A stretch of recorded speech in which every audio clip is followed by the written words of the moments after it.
if Jim Jones said my grandmother lived in Harlem and everybody used to come to my grandmother's crib in the basement, dudes might have been fucking hoes in the basement, dudes might have been pushing work in the basement, and my grandmother, this is what I don't know. I don't know if his grandmother is from Harlem, but if my grandmother lived in Harlem, I'm from Harlem.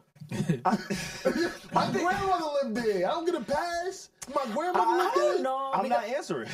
Because remember. Okay, I'm not answering this situation. Yeah, I got you, Reggie. I got it. I'm not one to speak on it. But if my grandmother lived somewhere and, like, I don't know if I would be claiming it. Like, if my grandmother is from New York and I'm from Jersey, I'm saying I'm from Jersey. You know? But what if you spent most of your days in Harlem? Look. You know what? If Jim Jones, I don't want this to get misconstrued. No. Hold on. Yeah. Let me just say this before. He's trying to get you, Reggie. If Jim Jones wants to say he's from Harlem, it's okay. He's from Harlem, okay? I believe you, Jim Jones. Nobody is I want to say that. I want to get that on record. Nobody's going to dispute that. Remember, we the 9 to 5 pod, It's bro. us. It's like We got jobs, you know? I'm We a civilians. citizen. I do what I do. Yeah. You know what I'm saying? We civilians. But what I will say about this, it is kind of sad from a cultural perspective. Absolutely. Because we know the type of personalities, and that's one of the ill things about Dipset and their whole movement. Not only were they trendsetters in their fashion and the way that they spoke and just how they carried themselves, but also their personalities. Like Jim Jones is a personality. Camron is a personality. Mace is a personality. Even though he's not Dipset, all of those guys like Harlem, they're known for being and having that bravado. Right. So when you see two of the bigger members from Dipset going at it at this, big age, like these niggas are grown ass men. They're adults. For sure. And I think that's the one thing that's like, you know what, at some point, all right, let's even go deeper. Let's go a little bit deeper. Let's try to layer this shit a little bit. I don't want to put it on one party above the other, but we can clearly tell that there's pain within this interaction. That is clear. Mm-hmm. That is there clear. are real feelings amongst these men in And some love. capacity. And love. Yeah. And the only way you could really hate somebody is if you love them at some point. And I think we didn't think much of it because we did see them perform at the Versus stage, versus the Locks. But I ain't gonna lie, shit. If we got smoke like that, nigga, I'll be beefing with them niggas too. So, I understand. But when I did see that performance, I at least assumed that things were okay. But Jim Jones revealed on the Justin LeBoy podcast, respectfully, that they really didn't talk before that performance, and they didn't talk after the performance. So as fans, we thought maybe things are okay behind closed doors, and that's just not the case. Yeah. So I don't know, man. It's just when you grow up with somebody and you actually know them and love them.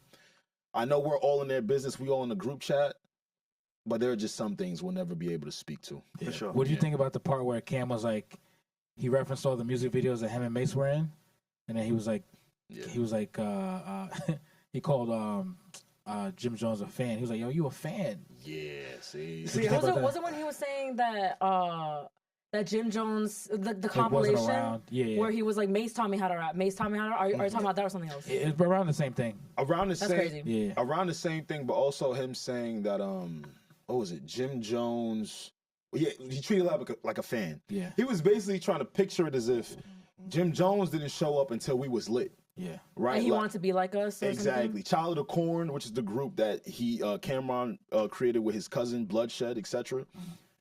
Cam is a legend that we was lit before we even got into Jim Jones's grandma's basement. Yeah. Again, none of us were there, Yeah. so we wouldn't know. And from what Cam was saying, it kind of came off to me like he was saying, you knew of us, you've heard of us, you heard we had some type of motion, Right. and you wanted to get by us.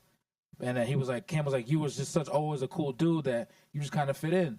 So we just kind of, it all just matriculated that way from what I was saying. I think the biggest takeaway is we could take, and I'll never forget this, and it's funny, I'm going to quote 50 Cent, I'm going to paraphrase 50 Cent.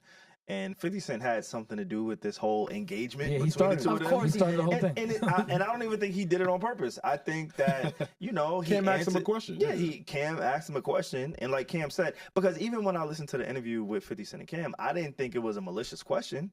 I just thought, they're talking about their history. Moment in time. And a part of their history, like, I am the guy who was on MySpace looking for the Camron diss at 50 Cent. Yeah. You know what I'm saying? Like, we didn't have iPhones and DSPs. Like, I was the person listening. And so when you see a Camron and a 50 Cent sitting down in the studio having conversations, for somebody who grew up in that time, I remember when these guys didn't like each other. The only reason why I know 50 Cent's name is Curtis is because of Camron. Curtis. I know Curtis Jackson, Curtis 50 Cent Jackson is just normal to us because we see Power. Yeah. They say this is a really rich town. That's not how it goes. How it Wow. goes? I don't watch They that say shit. this is a big rich town. They say this is a really big town. Close, but Really no is cigar. not in it. Oh, shout out to our side show, the one we're dropping in February, where Yes. the guys finally realized that I'm like a Power stan. I kept that hidden, but sorry, I didn't know stood she in was- She there. was like a whore for Power. Yes, Like, what the I'm a fuck? slut for Power for sure. I didn't know that. But the only reason, like, we know Curtis 50 Cent Jackson, his name was Curtis. For me, again, living through this moment, I learned that because of Camron. Camron and the people that 50 Cent used to beef with used to make fun of him because his name was Curtis. So to see Curtis 50 Cent Jackson sit down with Camron, it was a big thing for me. Yeah. And for them to go down in history, that's a big moment for us. And if Jim Jones is a part of that history, I didn't take it as these guys were slighting Jim Jones personally. And we don't got to stay here. I know we got a ton of things to talk about. You know, we But just praying for again, that's just one of the things that we didn't get to cover. And yeah, I'm sad, man, because it could get a little crazy.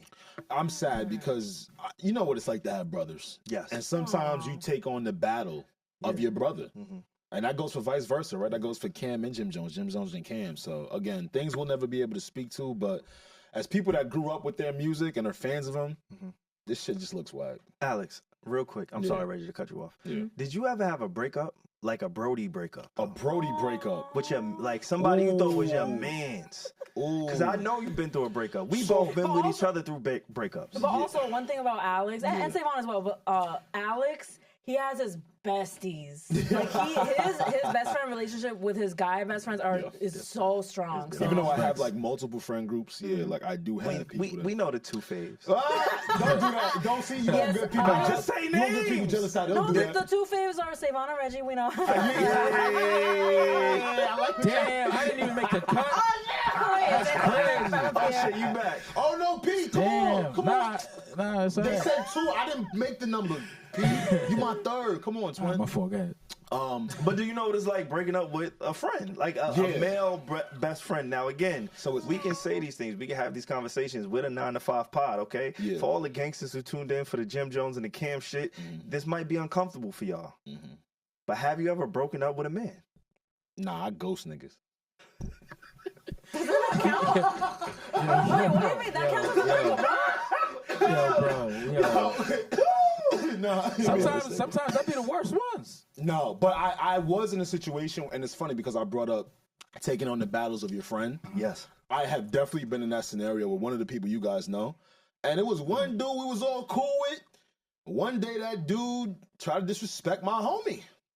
And I severed ties right there. Out of respect of knowing, like, you know what, this is my guy right here. Whoever that third party is, he new to the party.